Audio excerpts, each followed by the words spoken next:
ஓம் விக்னேஸ்வரா போற்றி, ஓம் நவக்கர நரலை போற்றி. மகர ராசி காலப்புருஷ சக்கரத்தின் 10ஆம் இடம் கர்மஸ்தானம், தொழில் ஸ்தானம். மகர ராசினியர்கள் கர்மத்தை கலைக்கிறதுல கெட்டிக்காரங்க. கர்மம்னா என்ன? காரியம், செய் தொழில், வியாபாரம், அன்றாட கடமைகளை பின்வாங்க மாட்டாங்க. நைட்டில் உடம்புக்கு முடியலை அப்படின்னு இருந்தாலும் மருந்து மாத்திரை சாப்பிட்டுட்டு காலையில் ஃப்ரெஷ்ஷாகி சாமியை கும்பிட்டுட்டு கடமைகளை செய்வாங்க. வேலைக்கு பின்வாங்க மாட்டாங்க. தொழில், கர்மம் எல்லாமே சிறப்பாக செய்வாங்க. ஸோ மகர ராசி இந்த பிரபஞ்சத்தில் கர்மத்தை செய்கிறதுக்குன்னு படைக்கப்பட்ட ராசி. அதனால் 10ஆம் இடம் கர்மஸ்தானம், தொழில் ஸ்தானம், ராஜ்யஸ்தானம். ஸோ மகர ராசினியர்கள் ஆள பிறந்தவர்கள், வாழ பிறந்தவர்கள், வாழ்வதற்காகவும் பிறந்தவர்கள், அதே நேரம் ஆளவும் பிறந்தவர்கள். மற்றவர் மனதை ஆழ்வார்கள். மற்றவர் மனதை எப்படி ஆழ்வாங்கன்னா, காரியம் செஞ்சுட்டு ஆழ்வாங்க.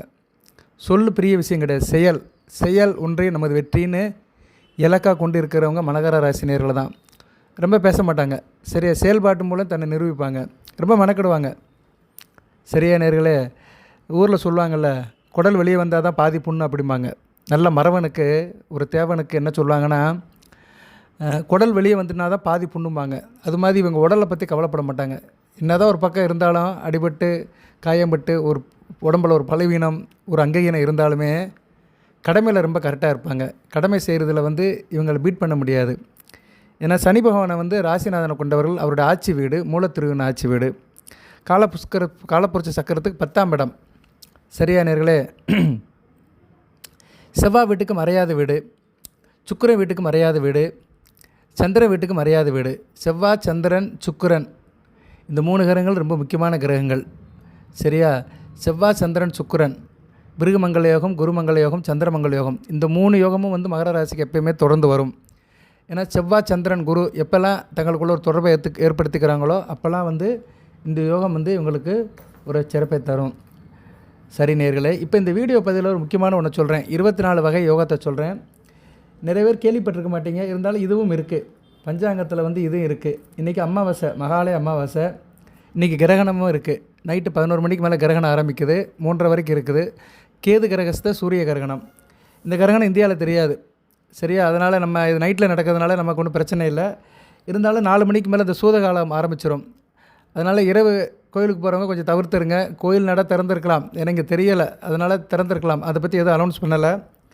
இருந்தாலும் நம்ம கொஞ்சம் கவனமாக இருங்க. இன்றைக்கி மகாலய அமாவாசை இருக்கனால எல்லார் வீட்லேயும் கொஞ்சம் சுத்தமாக இருப்பாங்க, விரதம் விடுவாங்க. முதியோர் பிதர்களுக்கு சிரார்த்தம் பண்ணுவாங்க, தர்ப்பணம் பண்ணுவாங்க. ஸோ இன்றைக்கி ஒரு நல்ல நாளாக பார்க்கப்படுகிறது. இன்றைக்கி நல்ல காரியத்தை எடுத்து செய்யலாம். சரியா, இன்றைக்கி அமாவாசை, பூர நட்சத்திரம் காலையில் வரைக்கும் இருக்குது. அதுக்கு பின்னாடி உத்திர நட்சத்திரம், சூரியனுடைய நட்சத்திரம் தான். சந்திராஷ்டமம் தான் இன்றைக்கி. மகர ராசிக்கு இன்றைக்கி சந்திராஷ்டமம் இருக்குது, நாளைக்கு வரைக்கும் இருக்குது. சரியா, இன்றைக்கி நைட்டே இருக்குது. அதனால் கொஞ்சம் கவனமாக இருங்க. இந்த வீடியோ உங்களுக்கு சாயந்தரம் 4-5 மணிக்கு கிடைக்கும். சரியா, அதனால் இரவில் தூங்கும்போது சிவசக்தியை நினச்சி கும்பிடுங்க. அம்மை எப்பனையும் பார்வதி பரமேஸ்வரன் நினச்சி கும்பிட்டீங்கன்னா மிக சிறப்பாக பார்க்கப்படுகிறது. மற்றபடி அமாவாசை இருக்குது, இன்றைக்கி நைட்டு முழுக்க இருக்குது. சரியா, அதிகாலை 1:42 வரைக்கும் இருக்குது. அந்த நேரத்தில் தான் அந்த கிரகணமும் நடக்குது, சூரிய கிரகணமும். பட் இந்தியாவில் தெரியாது, நம்ம ஒன்றும் பெருசாக எடுத்துக்க வேண்டாம். இருந்தாலும் இரவில் தூங்கும்போது நெத்தியில் நமசிவாய நமக்கான விபூதியை பூசிட்டு படுத்துக்கோங்க. நான் இந்த வீடியோ மகர ராசிக்கு ஒரு ஸ்பெஷலாக போடுறேன். ஏன்னா இந்த வீடியோ கேட்டுட்டு நைட்டில் நிறைய பேர் கொஞ்சம் சுத்தபத்தமாக இருங்க,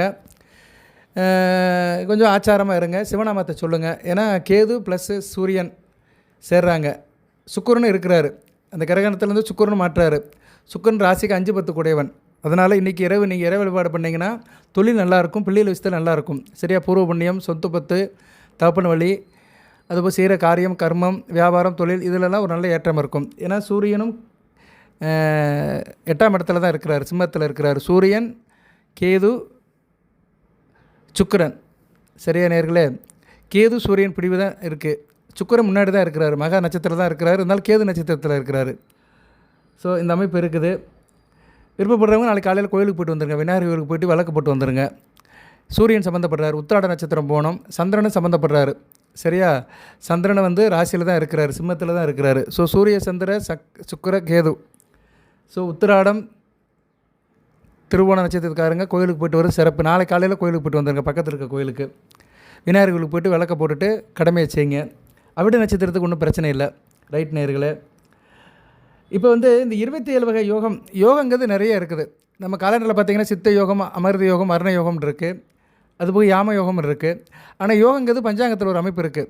பஞ்சாங்கத்தில் பஞ்சாங்கம்னாலே முக்கியம். வேத ஜோதிடத்துக்கு வந்து பஞ்சாங்கம் தெரியணும். ஒரு ஜோதிடருக்கு வந்து பஞ்சாங்கம் தெரியணும். பஞ்சாங்கம் தெரியாமல் ஜோதிடர் ஆக முடியாது.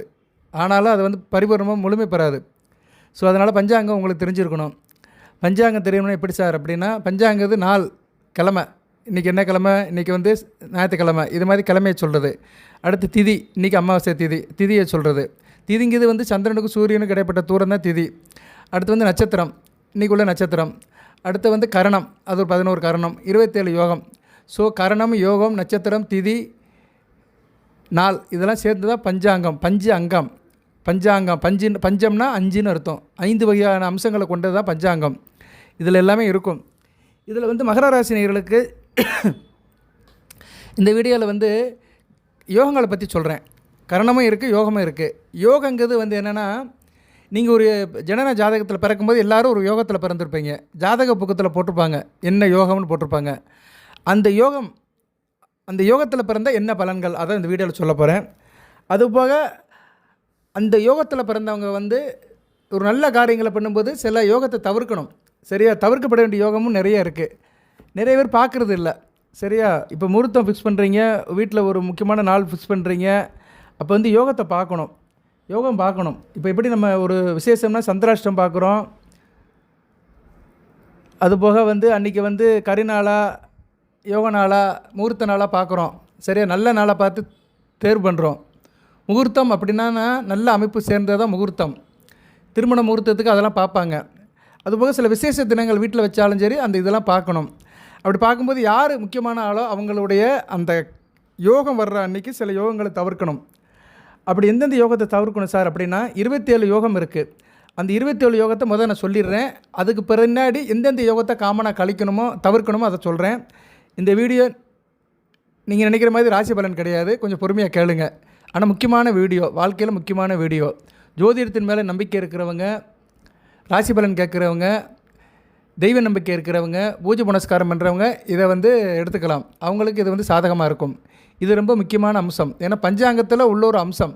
சரியா? பஞ்ச அங்கத்தில் வந்து ஒரு முக்கியமான ஒரு அங்கம் யோகம். யோகம் வந்து 4வதாக பார்க்கப்படுகிறது. சரியா? பஞ்சாங்கத்தில் வந்து 4வது அமைப்பாக வந்து யோகம் பார்க்கப்படுகிறது. நாள், நட்சத்திரம், திதி, யோகம், கரணம். அப்படி பார்க்கும்போது 4வது அங்கமாக இது பார்க்கப்படுகிறது. முதல் வந்து இந்த 27 யோகத்தை சொல்லிடுறேன். பொறுமையாக கேளுங்க.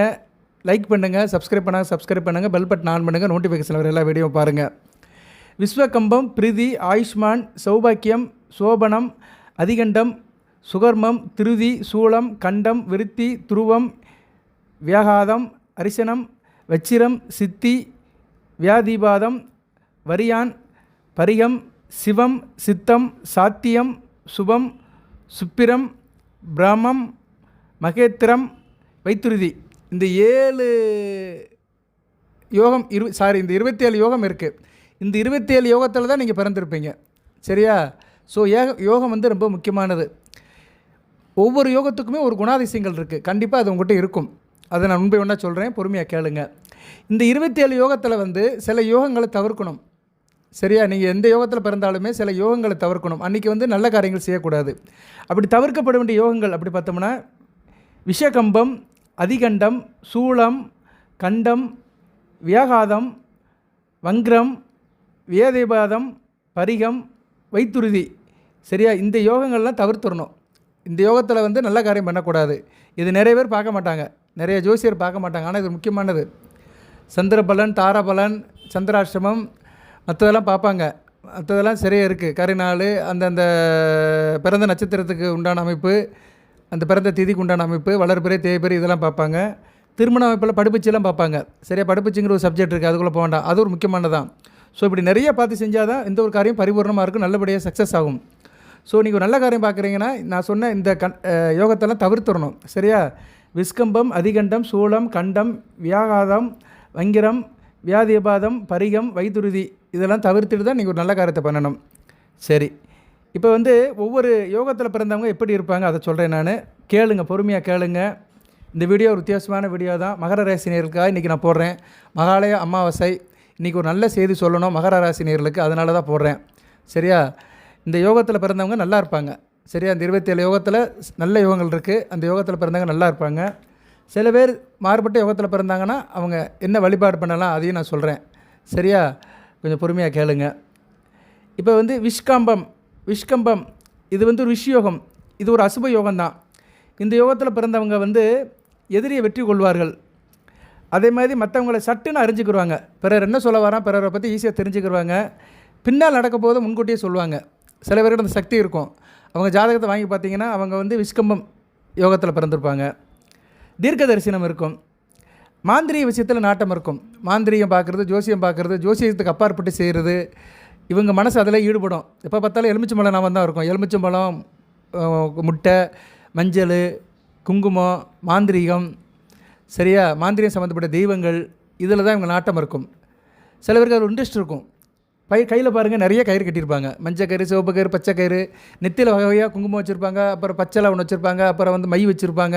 அவங்க முகத்தை பார்த்தாலே ஒரு வித்தியாசமாக தெரியும். நெத்தியை பார்த்தோம்னா நிறைய ஒரு வர்ணங்கள் இருக்கும். இவங்களுக்கு மாந்திர விஷயத்தில் நாட்டம் இருக்கும். எவருக்கும் கட்டுப்பட மாட்டாங்க. சரியா, தன்னிச்சையாக இருப்பாங்க. அதே மாதிரி படித்தவர்களை மதிப்பாங்க.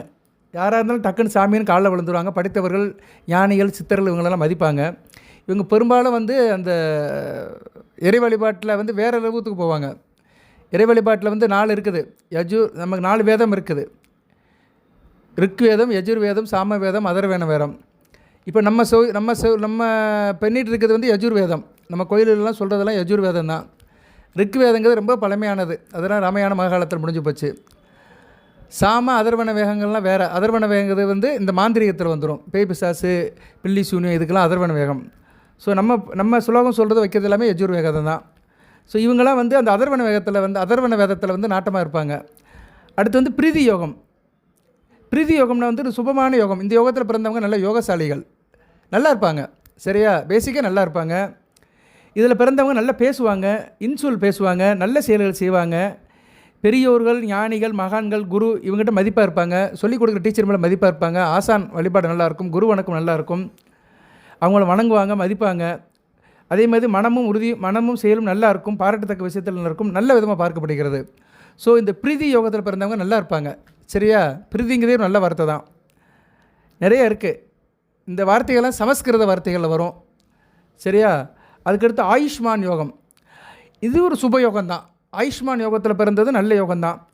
இவங்க பெரியவங்க, மகான்கள், யோகிகள், இவங்க கிட்ட போனோம்னா ஆயுஷ்மான் பாபா அப்படிம்பாங்க. அப்படின்னா என்ன, தீர்க்காயிலோட வாழுன்னு அர்த்தம். நீடியோடு வாழு, பல்லாண்டு வாழுன்னு சொல்கிற மாதிரி தான். ஸோ இந்த ஆயுஷ்மான் யோகத்தில் பிறந்தவங்க நல்ல தீர்க்காயிலோடு வாழ்வாங்க. சரியா, நல்ல யோகத்தில் பிறந்தவங்க நல்ல வசதியாகவும் இருப்பாங்க. தீர்க்காயிலும் இருக்கும், வளமும் இருக்கும், வசதியும் இருக்கும். ஸோ ஆயுஷ்மான் யோகத்தில் பிறந்தவர்கள் கொடுத்து வைத்தவர்கள். இன்றைக்குமே ஒரு மனிதன் வந்து தீர்க்காயிலோடு வாழணுங்க. அதுதான் பெரிய விஷயம். சரியா, 80 பேரை பார்க்கணும். 80 பேரை பார்க்கறது பெரிய விஷயம். சரியா நேர்களே, ரைட்டு. அடுத்து வந்து 80 பேரை இல்லை, 960 பேரை. 80 வருஷம் வாழ்ந்தால் தான் 960 பேரை பார்க்க முடியும். இன்னும் ஒரு வருஷத்துக்கு 12 பேரை. 80 வருஷம் வாழ்ந்தோம்னா 960 பேரை பார்க்கலாம். அதனால சொல்லுவாங்க 960, 1000 பேரை பார்த்து வாழு அப்படிம்பாங்க. 900 பேரை பார்த்து வாழு அப்படிம்பாங்க. 1000 பேரை பாரு அப்படிம்பாங்க. அந்த காலத்துலலாம் ஆசீர்வாதம் பண்ணுவோம். 1000 பேரை பாரு அப்படிம்பாங்க. 1000 பேரை ஒருத்தன் பார்த்துட்டான்னு வச்சுக்கோங்களேன், அவனுக்கு வயசு 80 வயசு தாண்டி போயிடும். ஏன்னா 80 வயசு பார்க்கும்போது 960 பேரை பார்த்துருவாங்க. இப்போ இன்றைக்கி அமாவாசை, மகாலய அமாவாசை. இன்னும் 2 நாள் கழித்து சந்திர தரிசனம் வரும். அந்த பிறையை பார்க்குறது ரொம்ப முக்கியம். அமாவாசை முடிஞ்சு வருகிற பிறை இருக்குது பார்த்தீங்களா, மிகச்சிறப்பாக பார்க்கப்படுகிறது. அன்றைக்கி பார்க்குறது வந்து மிகச்சிறப்பாக பார்க்கப்படுகிறது, நல்ல விதமாக பார்க்கப்படுகிறது. அந்த டேட்டு என்ன, நாளை மறுநாள் வரும். சந்திர தரிசனம்னு போட்டிருப்பாங்க. சரியா, சந்திர தரிசனம். ஆமாம், 23ஆம் தேதி துதிய தேதி சந்திர தரிசனம். அன்றைக்கி நீங்கள் பார்க்கலாம். செவ்வாய்க்கிழமை. சரியா, செவ்வாய்க்கிழமை நாளை மறுநாள் சாயந்தரம் 7 மணிக்கு போனீங்கன்னா பிறை தெரியும். அந்த பிறையை பார்த்திங்கன்னா ரொம்ப நல்லது மகர ராசினியர்களுக்கு. சந்திரன் வந்து தெரிவார். சரியா நேர்களே, நல்ல விதமாக பார்க்கப்படுகிறது. ராசிக்கு வந்து 9ஆம் இடத்துல தெரிவார். அருமையான அமைப்பு. சூரியன், புதன், சந்திரன் 3 பேர் இருப்பாங்க. குருக்கு கேந்திரமாக இருப்பார். நல்ல அமைப்பு தான். ஸோ பிறைய பாருங்கள்.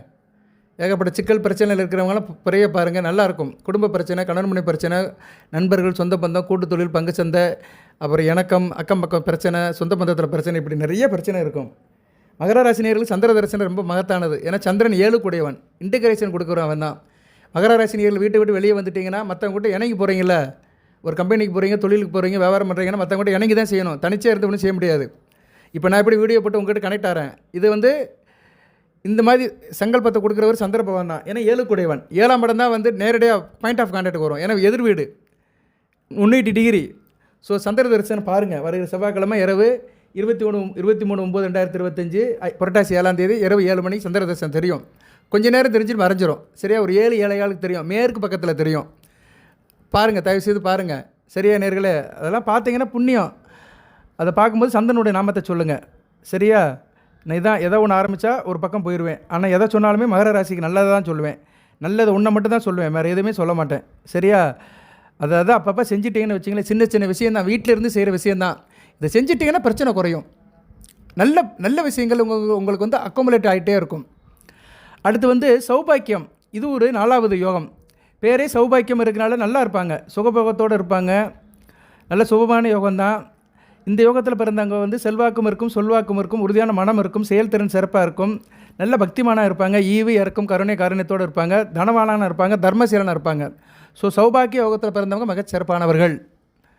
சரி, அடுத்து சோபானம். சோபான யோகத்தில் பிறந்தவங்க வந்து சுகபோகமான யோகம்தான். சரியா, இது இந்த சோபானம்னாலே இனிய சுகம் என்று பேரில். திருமணமாகி அந்த முதல் இரவுக்கு பார்த்தீங்களா, அதுக்கு வந்து சாந்தி முகூர்த்தம் சொல்கிறோம். அதுக்கு வந்து சோபனம் அப்படின்னு சொல்லலாம். சரியா, சோபனம் அப்படின்னு அர்த்தமும் இருக்குது சாந்தி முகூர்த்தத்துக்கு. இந்த யோகத்தில் பிறந்தவங்க வந்து இனிமையாக இருப்பாங்க, சந்தோஷமாக குடும்பத்தை நடத்துவாங்க, எதுலேயும் ஒரு நிபுணத்துவமாக இருப்பாங்க, நிபுணராக இருப்பாங்க. எந்த ஒரு விஷயத்துலையுமே வந்து மைக்ரோ அளவில் பார்ப்பாங்க. இவங்களுடைய குறிக்கோள் மகிழ்ச்சி மட்டும்தான், மகிழ்ச்சியை தவிர வேறு எதுவுமே தெரியாது. ஸோ இந்த சோபனம் யோகத்தில் பிறந்தவர்கள் கொடுத்து வைத்தவர்கள். அடுத்து அதிகண்டம், அதியோகம் அப்படிம்பாங்க. இது பேரே கண்டமாக இருக்கிறதுனால பயமுறுத்தும். அதில் அதிகண்டம் அப்படி சொல்கிறதுனால விபத்துகள் அடிக்கடி வரும். இந்த அதிகண்டத்தில் பிறந்தவங்க விபத்தில் அடிக்கடி சந்திப்பாங்க. சில பேர் எப்போ பார்த்தாலும் விபத்து, காலில் அடிபட்டுக்கிறது, கையில் அடிபட்டுக்கிறது பார்த்தவங்க, அவங்க அடிபடுறாங்கன்னா அவங்க ஜாதகத்தை வாங்கி பார்த்தோம்னா அதிகண்டத்தில் பிறந்திருப்பாங்க. துன்பம் தொல்லை இருந்துக்கிட்டே இருக்கும். இதே போல் மற்றவங்களும் தொல்லை கொடுப்பாங்க, பிறர் பிரச்சனையும் தலையிடுவாங்க, தலையிட்டு அவங்களுக்கு துன்பத்தை கொடுப்பாங்க. சரியா, பிறரை துன்பப்படுத்தி பார்க்குறதா இவங்க சந்தோஷமாக இருக்கும். சில குடும்பத்தில் மாமியாரெலாம் இருப்பாளுங்க, மருமக கஷ்டப்பட்டாலும் சந்தோஷமாக இருப்பாளுங்க. மருமகளுக்கும் மருமகளுக்கும் மானுக்கும் சண்டை வந்து குடும்பத்தில் சண்டை போட்டாங்கன்னா சினிமாவுக்கு போயிடுவாங்க, அந்த அளவுக்கு சந்தோஷப்படுவாங்க. வீட்டில் மகனுக்கும் மருமகளுக்கு சண்டை நாறுது, நான் இன்றைக்கி சினிமாவுக்கு போயிடுவேன், நான் இன்றைக்கி போய் விஜய் படத்துக்கு போயிடுவேன், விஜய் தான் எல்லாத்தையும் செய்ய போகிறாரு அடுத்து அப்படின்ட்டு போயிடுவாங்க. ஏன்னா அந்த அளவுக்குலாம் மாமியார்லாம் இருக்கிறாங்க, சில குடும்பத்தில் இருக்குது. ஏன்னா மருமகளை பிடிக்காது. எதுக்கு சொல்ல வந்தேன்னா, இந்த அதிகண்டத்தில் பிறந்தவங்களாம் பிறரை துன்புறுத்தி பிறர் சந்தோஷத்தை வந்து கொண்டாடுவாங்க. அதில் மனம் வந்து அவங்களுக்கு சந்தோஷமாக இருக்கும். சரியா, குறுகிய மனப்பான்மையில் இருப்பாங்க. சரியா, தனக்கு தெரிஞ்சது தான் உலகம் நினச்சிட்டு இருப்பாங்க. இவங்க என்ன அறிஞ்சிருக்கிறாங்களோ என்ன புரிஞ்சிருக்கிறாங்களோ அதை தான் உலகம் நினச்சிட்டு இருப்பாங்க. ரொம்ப நல்ல விஷயம் கிடையாது. ஸோ இந்த அதிகண்டத்தில் பிறந்தவங்க வந்து காலபைரவர் வழிபாடு பண்ணணும். சரியா, காலபைரவர் வழிபாடு பண்ணினாங்கன்னா ஓரளவு இவங்க வந்து வாழ்க்கையில் நல்ல விதமாக மாறுவாங்க, கர்மா குறைஞ்சி நல்ல ஒரு இதுக்கு போவாங்க. அடுத்து வந்து சுகர்மம். இது ஒரு நல்ல யோகம்தான். இந்த யோகத்தில் பிறந்தவங்க வந்து நல்ல செல்வாக்குடன் பேரும் புகழும் பெற்று நல்லபடியாக இருப்பாங்க. மற்றவங்க நல்லா கொடுத்து உதவுவாங்க, நல்ல பக்திமானாக இருப்பாங்க, நல்ல ஒரு காரியம் பண்ணுவாங்க, கோயில் குளத்துக்கெல்லாம் போயிட்டு வருவாங்க, தீர்த்த யாத்திரை ஸ்தல யாத்திரை போட்டு வரதில் கெட்டிக்காரனாக இருப்பாங்க, சுற்றப்பட்டதில் நல்லா மதிப்பாங்க, தானும் மகிழ்ந்து பிறரையும் மகிழ வைப்பாங்க. நல்ல விதமாக பார்க்கப்படுகிறது சுகர்மம்னா சுகயோகம்னு அர்த்தம். அடுத்து திருதினா திருயோகம். இது நல்ல விசேஷம்தான். இது ஒரு அசுப யோகம் இருந்தாலுமே சுபயோகம் என்று சொல்கிறாங்க. இதில் பிறந்தவங்க வைராக்கியமாக இருப்பாங்க, தன்னம்பிக்கை, விடாமுயற்சி. சரியா, சோலோ பர்ஃபார்மன்ஸ் தான், எதுலேயுமே தன்னம்பிக்கை விடாமுயற்சியோடு இருப்பாங்க. எடுத்த காரியத்தை விடாப்படியே முடிச்சிருவாங்க. சரியா, ஒத்த ஆளாக இருந்தாலும் சரி உயிரை கொடுத்து செய்வாங்க. மகர ராசியில் திருதி யோகத்தில் பிறந்தவங்க வந்து ரொம்ப ஃபிக்ஸடாக இருப்பாங்க. ஏன்னா மகர ராசியே வந்து விடாமுயற்சியான ராசி தான். தொட்ட காரியத்தை வந்து முடிக்கிற வரைக்கும் ஓயாத ராசி மகர ராசி. முன் வைத்த காலம் பின் வைக்க மாட்டாங்க. ஊசி முனையில் தவம் இருந்து காரியத்தை செய்கிற ராசி மகர ராசி. ஏன்னா அந்தளவுக்கு ரொம்ப வைராக்கியம், தன்னம்பிக்கை அப்படிலாம் ரொம்ப இருக்கும், கூட பிறந்திருக்கும், ரத்தத்திலே ஊறிட்டுருக்கும் மகர ராசிக்கு. அதில் வந்து திருதி யோகத்தில் பிறந்தவங்க வந்து ரொம்ப இதாக இருப்பாங்க. சரியா, ஒரு காரியத்தை முடிக்கிற வரைக்கும் ஓய மாட்டாங்க, கொடுத்த வாக்கை காப்பாற்றுவாங்க, நல்ல தைரியமாக இருப்பாங்க, நல்ல விதமாக பார்க்கப்படுகிறது. அடுத்து சூள யோகம். இது ஒரு அசுப யோகம்தான். முன்கோபம் இருக்கும், இந்த யோகத்தில் பிறக்கக்கூடாது. சரியா, முரட்டுத்தனம் இருக்கும், அலட்சியம் இருக்கும், சோம்பல் இருக்கும், எடுத்திருந்து பேசுவாங்க, யாரையும் மதிக்க மாட்டாங்க. எனக்கு தாண்டா தெரியும், எவன்டா சொல்கிறது, எவன் சொல்லியும் கேட்க மாட்டேன், நான் என் இஷ்டப்பட்டு தான் இருப்பேன் அப்படின்னு பீலா விட்டுட்டு அலைவாங்க. எவங்கூடயும் ஒத்து போக மாட்டாங்க. ஊர் ஒரு பக்கம் போனால் இவங்க ஒரு பக்கம் போவாங்க. அதுமாதிரி மற்றவங்களுக்கு தொல்லை கொடுக்கறது, வீண் வம்பு, சண்டை எல்லாமே செய்வாங்க. ஸோ இந்த சூழயோகத்தில் பிறந்தவங்க முருகப்பெருமானை கும்பிடணும், செவ்வாய்க்கிழமை தவிர கந்தசை கவசம் படிக்கணும். படித்தாங்கன்னா ஓரளவு நிலைப்பாட்டுக்கு நல்லபடியாக வருவாங்க. அடுத்து கண் யோகம். கண்டம்னா கண் யோகம்னு அர்த்தம். இது ஒரு அசுபமான யோகம். கண்டம் என்று பேரிலே வருதுனால இதில் பிறந்தவங்க அடிக்கடி கண்டம் இருக்கும், துன்பம் இருக்கும். எங்கேனாச்சும் ஒரு விஷயத்தில் மாட்டிக்கிறவங்க, எதனாச்சும் முடியாமல் போயிடும், பெரிய கண்டம் வந்துடும், பெரிய லெவலில் ஆப்ரேஷன் ஆஸ்பத்திரிக்கு போய்ட்டு முடியாமல் அப்படி வருவாங்க. உடல் உபாதைகள் நிறையா இருக்கும், நல்ல எண்ணம் இருக்காது, செயல்பாடு சிறப்பாக இருக்காது. ஸோ இவங்க என்ன சார் செய்யணும் அப்படின்னா, இவங்க வந்து கற்பனசாமி வழிபாடு பண்ணணும். சரியா? கற்பனசாமி வழிபாடு பண்ணாங்கன்னா கண்டம் இந்த யோகத்தில் பிறந்தவங்க நல்ல விதமாக பார்க்கப்படுகிறது. இதெல்லாம் உங்கள் ஜனன ஜாதகத்தில் இருக்கும். ஜனன ஜாதகத்தில் எழுதியிருப்பாங்க, இந்த கண்டம்னு எழுதியிருப்பாங்க. சரியா? திருக்கணிதமாக இருந்தாலும் சரி, வாக்கிய பஞ்சாயத்தில் இருந்தாலும் சரி, இந்த யோகத்தில் பிறந்திருக்கேன்னு எழுதியிருப்பாங்க. ஸோ அந்த யோகத்தை பற்றி தான் சொல்கிறேன். உங்கள் வாழ்க்கையை தனிப்பட்ட முறையில் சொல்லிட்டு இருக்கிறேன். நிறைய பேர் நினைப்பாங்க, என்னடா ராசி பலன் சொல்லாமல் எதை சொல்லிட்டு இருக்காருன்னு. உங்கள் ஜாதகத்தை தான் சொல்லிட்டு இருக்கேன். சரியா? ரைட்டு. அடுத்து வந்து இவ்வளோ நேரம் பார்க்குறவருக்கு நன்றி. 10 யோகத்து வரைக்கும் வந்துட்டேன். இவ்வளோ நேரம் பார்க்குறவர்கள், ரிட்டன் வியூவர்ஸ், நியூ வியூவர்ஸ் அனைவருக்கும் சிறந்தாழ்ந்த நன்றி. மேற்கொண்டு கேட்குறவர்களுக்கு பொறுப்பாதம் தொட்டு கேட்டுக்கிறேன். தொடர்ந்து கேளுங்க. சப்ஸ்கிரைப் பண்ணுங்கள். பெல் பட்டன் ஆன் பண்ணுங்கள். நோட்டிஃபிகேஷனில் வர எல்லா வீடியோவும் பாருங்கள். சப்ஸ்கிரைப் பண்ணுங்கள். அடுத்து விரு யோகம். இது நல்ல யோகம். விருத்தினாலே என்ன? மல்டிபிகேஷன் அர்த்தம். விருத்தி ஆகிறது. கையில் காசு பணம் இருக்கும், நல்ல அளவில் வசதி வாழ்க்கையோடு இருப்பாங்க. சாஸ்திர நாட்டம் இருக்கும். சாஸ்திரம், ஜோதிடம், வானசாஸ்திரம் இதில் இருக்கும். ஆள் நல்லா படிச்சிருப்பாங்க, கதை கட்டுரை எழுதுவாங்க, புலமை இருக்கும், தெய்வ பக்தி இருக்கும், நல்ல ஒரு கேரக்டர் வைஸ் நல்லா இருப்பாங்க, மற்றவங்களுக்கு கொடுத்து உதவுவாங்க, நல்ல ஒரு காரியம் பண்ணுவாங்க, கோயில் திருப்பணிலாம் செய்வாங்க. ஸோ விருத்தி யோகத்தில் பிறந்தவர்கள் விருத்தியானவர்கள். துரு யோகம். இதில் என்ன? இந்த யோகத்தில் பிறந்தவங்க தனிமையாக இருப்பாங்க. சில பேரை பார்த்தா தனிமையாக இருப்பாங்க, யாரையும் கலந்துக்க மாட்டாங்க. எதுலேயும் ஒட்டாமல் தாமரை இலையில மாதிரி இருப்பாங்க. தாமரை இலையில் தண்ணி ஒட்டாத மாதிரி இருப்பாங்க. பட்டும் படாமலும் இருப்பாங்க. கபட எண்ணம் அதிகமாக இருக்கும். கபடதாரியாக இருப்பாங்க. மனசுக்குள்ளே வச்சுக்கிட்டு ஒரு ஓரமாக பார்த்துட்டு போயிட்டுருப்பாங்க. சரி, அவங்கள பார்வையை பார்த்தாலே நமக்கு பயமாக இருக்கும். அப்படிலாம் இருக்காங்க, எல்லாம் இருக்காங்க. நம்ம வீட்டில் இருக்கிறாங்க, அக்கம் பக்கத்தில் இருக்கிறாங்க, தெருவில் இருக்கிறாங்க, சொந்தக்காரங்க இருக்கிறாங்க, கபடதாரியாக இருப்பாங்க. சமயம் கிடைக்கும் போது பழி தீர்த்துக்குறாங்க, நேரங்காலம் பார்த்து வஞ்சனை தீர்த்துக்குறாங்க. ஸோ இந்த துருவயோகத்தில் பிறந்தவங்க நல்ல விதமாக பார்க்கப்படாது. இவங்களாம் பத்ராலயம்மனை கும்பிடணும். காளியம்மனை கும்பிட்டாங்கன்னா இவங்களுக்கு வந்து ஓரளவு வாழ்க்கையில் நல்ல பலன்கள் கிடைக்கும். அடுத்து வந்து வியாகதம்னா வியாயோகம்னு அர்த்தம். இது ஒரு அசுப யோகம் தான். முன்கோபம் இருக்கும், முரட்டுத்தனம் இருக்கும். சரியா? 4 பேர் கூட ஒத்து போக மாட்டாங்க, சொசைட்டி கூட ஒத்து போக மாட்டாங்க, ஊரில் எப்பயும் பிரச்சனை பண்ணிட்டு இருப்பாங்க. ஊர் கட்டுப்பாடு இவங்ககிட்ட இருக்காது, தனிச்சையாக செயல்படுவானுங்க, நல்ல எல்லாம் இருக்காது, சூதுவாது கபடம் எல்லாமே இருக்கும், மனதில் உறுதியும் இருக்காது. சரியா? அடிக்கிற கொள்கையை மாற்றிக்கிடுவாங்க. ஒருத்தங்கிட்ட ஒவ்வொன்று பேசுவாங்க, இவங்க பேச்சை நம்பவே முடியாது. ஆளுக்கு ஒரு பேச்சு, நேரத்துக்கு ஒரு நியதி, அப்படி ஒரு நிலைப்பாட்டில் இருக்கிறவங்க. இவங்களும் வந்து யாரை கும்பிடணும் அப்படின்னா விநாயகர் பெருமானை கும்பிட்டாங்கன்னா மிகச்சிறப்பாக பார்க்கப்படுகிறது. அடுத்து ஹரி யோகம். இது ஒரு சுபமான யோகம் தான். இதில் பிறந்தவங்க நல்லா இருப்பாங்க. செல்வாக்கு இருக்கும், நல்லா பேசுவாங்க, பின்னால் வருவதை முன்னாடி யோகிச்சிருவாங்க, ஒரு தீர்க்கதரிசியாக இருப்பாங்க, நல்ல சுகமாக இருப்பாங்க, ஆடை ஆபரமான வண்டி வாகனம் வீடு மனையோடு நல்லபடியாக இருப்பாங்க. ஸோ ஹர்ஷனம் நல்ல யோகம்தான். சரியா? அடுத்து வஜ்ரம்னா என்ன? வஜ்ராயுதம் மாதிரி, வஜ்ரம் வைரமாஞ்ச கட்டை, யோகம். இது ஒரு சுபயோகமான யோகம் தான். சில பேர் அசுப யோகம்னு சொன்னாலுமே இந்த யோகத்தில் பிறந்தவர்கள் வந்து அசாத்தியமான மன உறுதி இருக்கும். தேக்கு மரம் மாதிரி இருப்பாங்க, தேக்கு கட்டை மாதிரி இருப்பாங்க, நஞ்சனாக இருப்பாங்க, அஞ்சாத கொல்லி ஓடவனாக இருப்பாங்க, எதையும் தாங்கும் இதயமாக இருப்பாங்க, எதையும் சாதிப்பாங்க, துணிச்சலும் தைரியம் கூட இருக்கும். இவங்களாம் அரசியல்வாதி ஆகலாம். அரசியல்வாதி ஆனாங்கன்னா இவங்களுக்கு நல்ல ஒரு லாபம் எதிர்காலம் இருக்கும். வஜ்ர யோகத்தில் பிறந்தவங்க. அடுத்து சித யோகம் சுபமான யோகம்தான். சித்தினாலே சுபந்தான். இந்த யோகத்தில் பிறந்தவங்களுக்கு அனைத்தும் சித்திக்கும், உபாசன சக்தி இருக்கும். மற்றவங்களுக்கு நல்ல உபாசனம் பண்ணுவாங்க, உபநியாசம் பண்ணுவாங்க, தியாக யோகம் இதில் ஈடுபாடு இருக்கும். தீர்த்த யாத்திரை, கோயில் குளத்துக்கெல்லாம் போயிட்டு வருவாங்க. சரியா? தானும் மகிழ்ந்து பிறரும் மகிழ வைப்பாங்க. செல்வாக்கும் இருக்கும், சொல்வாக்கும் இருக்கும், நல்ல குணம் இருக்கும், நல்ல விதமாக பார்க்கப்படுகிறது இந்த யோகத்தில் பிறந்தவங்க. அடுத்து வியாயோகம். இது ஒரு அசுப யோகம் தான். வியாதிபாதம். இந்த யோகத்தில் பிறந்தவங்க சுயநலவாதியால் இருப்பாங்க. நிறைய பேருக்கு இது மேட்ச் ஆகும். சரியா? நீங்கள் எந்த யோகத்தில் பிறந்தீங்களோ அந்த யோகத்துக்கு நான் சொல்கிற பலன்கள் கண்டிப்பாக உங்களுக்கு மேட்ச் ஆகும். 100க்கு 50-60% மேட்ச் ஆகும். இது மாதிரி தான் நீங்கள் இருப்பீங்க. உங்கள் கேரக்டர் வைஸ் இது மாதிரி தான் இருக்கும். உங்கள் லைஃப் ஸ்டைல் இது மாதிரி தான் இருக்கும். சரியா? இந்த 27 யோகத்துக்குள்ளே தான் உங்கள் லைஃப் ஸ்டைல் வரும். இதில் பிறந்தவங்க வந்து சுயநலவாதியால் இருப்பாங்க. துன்பங்களையும் துயரங்களையும் கஷ்டங்களையும் அடிக்கடி சந்திக்கிருக்கும். வாழ்க்கையில் துன்பம் துயரம் கஷ்டம் வந்துக்கிட்டே இருக்கும். வாழ்க்கை ஒரு போராட்டமாக தான் இருக்கும்.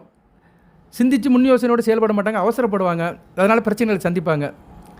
இவங்க என்ன கும்பிடணும்னா ஆஞ்சநேயர் வழிபாடு பண்ணணும்.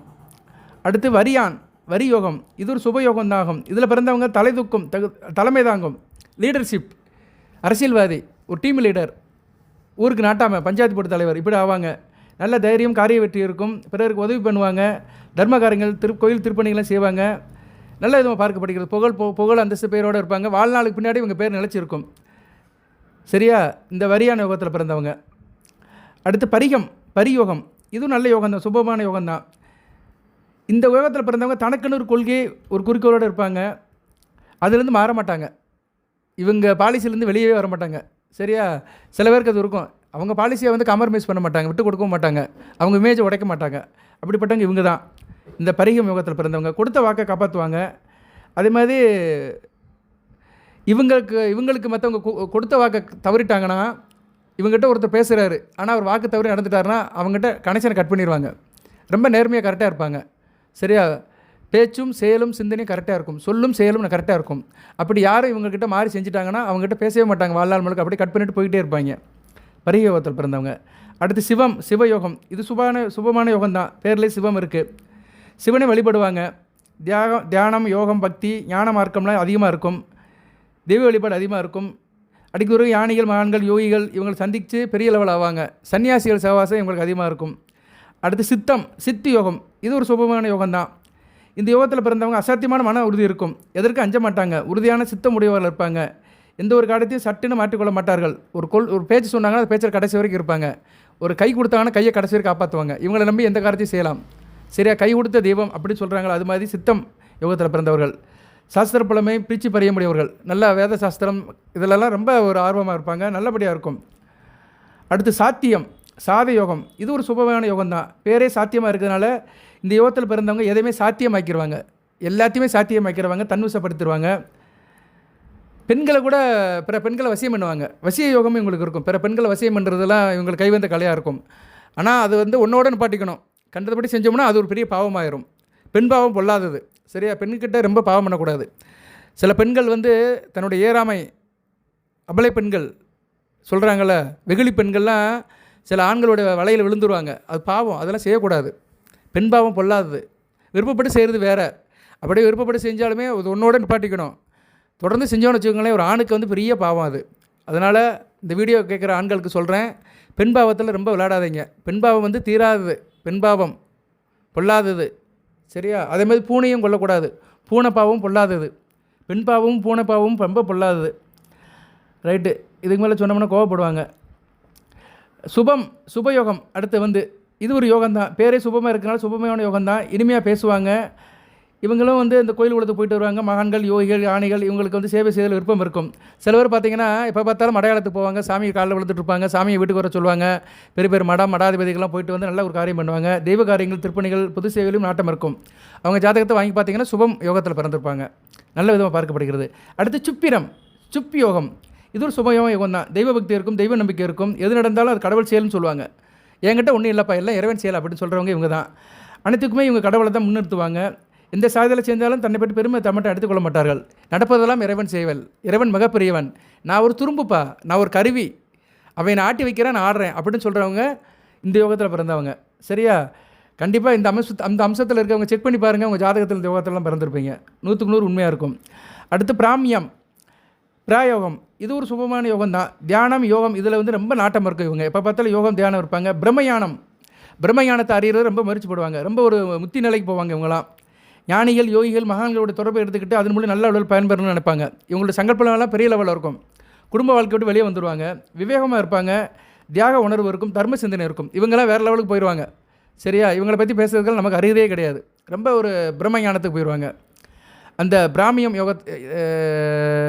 யோகத்தில் பிறந்தவங்க 27 யோகத்தில் அந்த பிராமியம் யோகத்தில் பிறந்தவங்க ரொம்ப ஒரு தவப்புருஷனாக இருப்பாங்க. அடுத்து ஐந்திரம் இது ஒரு சுபமான யோகம் தான். இது வந்து மாகேந்திரம் என்ற பெயரிலும் குறிப்பாங்க சொல்லுவாங்க. இந்த யோகத்தில் பிறந்தவங்க வந்து காரிய வெற்றி இருக்கும். எந்த ஒரு காரியத்தை தொட்டாலும் நல்லா சக்ஸஸ் ஆயிடுவாங்க. தீர்க்கதரிசிகள் வரப்போகிறத முன்னாடி சொல்லிடுவாங்க. தீர்க்கதரிசிகளாக இருப்பாங்க. ஆழ்ந்து தியானம் செய்வாங்க.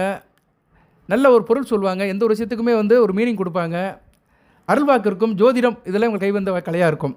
சரி, ஐந்திரம் யோகத்தில் பிறந்தவர்கள் அருள் சித்தராக இருப்பாங்க, வேத உறுப்பினராக இருப்பாங்க, ஜோதிடம் பார்ப்பாங்க, அருள்வாக்கு சொல்லுவாங்க.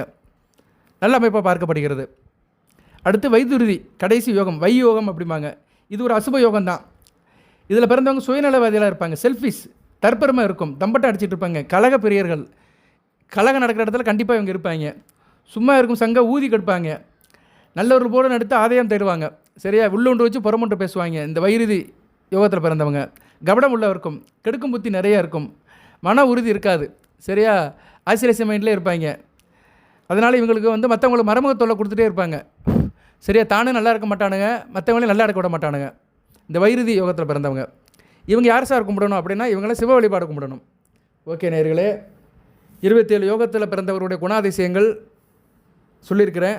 அதில் சில யோகங்கள் நல்ல யோகம் இல்லை, அந்த யோகத்தில் பிறந்தவங்க எந்த தெய்வத்தை கும்பிடணும்னு சொல்லியிருக்கிறேன். உங்கள் ஜாதகத்தை செக் பண்ணிக்கோங்க. செக் பண்ணிவிட்டு எந்த யோகம்னு இப்படின்னு இருக்குன்னு பார்த்துக்கோங்க. நல்ல யோகத்தில் பிறந்தீங்கன்னா அந்த நல்ல பண்பை வளர்த்துக்கோங்க. உங்கள்கிட்ட அது இருக்குது. இப்போ நான் ஒவ்வொரு யோகத்துக்கும் சில பண்புகள் சொன்னேன் பார்த்தீங்களா, சில கேரக்டர் சொன்னேன் பார்த்தீங்களா, அந்த கேரக்டர் உங்கள்கிட்ட இருக்குது. நீங்கள் அதை மறந்துருந்தாலும் சரி, அதை செய்யாமல் இருந்தாலும் சரி, இனிமேல் செஞ்சு பாருங்கள், வாழ்க்கையில் முன்னேறுவீங்க. ஏன்னா இதெல்லாம் உங்களுக்கு வந்து இறைவன் கொடுத்த வரம், ஒரு வளம்.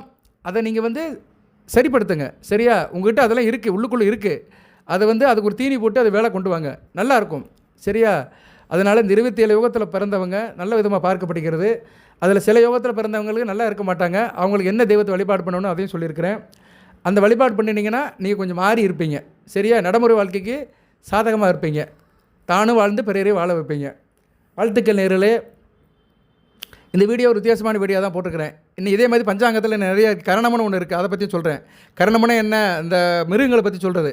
எந்த மிருகம் யோகம், எந்த பறவை வளர்க்கலாம், எந்த மிருகத்தை வளர்க்கலாம் அப்படின்றது கரணம். 11 வகை கரணம். அதையும் நான் ஒரு நாள் வீடியோவில் போடுறேன். இதெல்லாம் வாழ்க்கைக்கு ஃபுல்லாக வச்சுக்கலாம். மனிதனாக பிறந்தவன் வாழ்நாள் முழுக்க இந்த வீடியோ வச்சுக்கலாம், இந்த கிளிப்பை நீங்கள் வச்சுக்கலாம். சரியா? இதில் உள்ள பலன்கள் உங்களுக்கு சேரும். எது சந்தேகமான கமெண்ட் பாக்ஸில் கேளுங்க. ஜனநாயக செக் பண்ணுற அணுகுங்க, பார்த்துக்கலாம். சரியா நேயர்களே? வாழ்த்துக்கள்.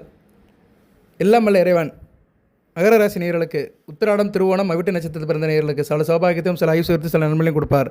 அனைத்து வளங்கள் நலங்களை பெற்று தேக ஆரோக்கியத்துடன் தீர்க்காலுடன் நீடோடு வாழ்க்கை நிறைந்த வளம் பெறுக. நன்றி நேயர்களே.